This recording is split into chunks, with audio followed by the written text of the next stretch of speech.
Ito po yung bumabiyahe mula dito sa Cotabato City papunta doon sa Cagayan de Oro City, Misamis Oriental, ay traversing the municipalities ng Sultan Kudarat, Nuling, Maguindanao del Norte, formerly known as Sharif Kabunsuan, Pikawayan, Libungan, Alamada, Banisilan, Cotabato, North Cotabato, Wao, Amay Manabilang, also known as Bombaran in Lanao del Sur, then Kalilangan and Pangantukan papunta sa Barangay Dominawog, kung saan ang ganda ng view dito sa Camp Kibawitan.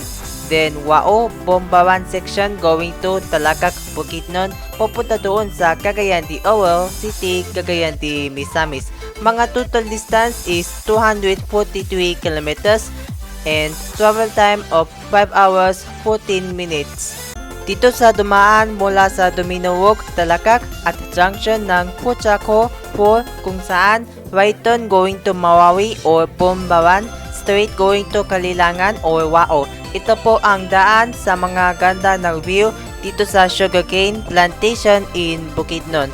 Along the junction Mawadugaw, Camp Kibawitan, Dominawog Road ay konkretong ng daan na may kukonekta mula dito sa Cagayan de Oro pupunta doon sa Cotabato. Dito sa takbo ng Camp Kibawitan in Kalilangan para sa military ng Philippine Army.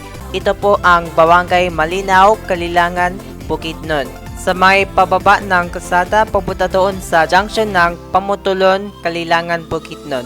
Left turn going to Kalilangan at Maramak at right turn daan papunta sa Wao at Cotabato City.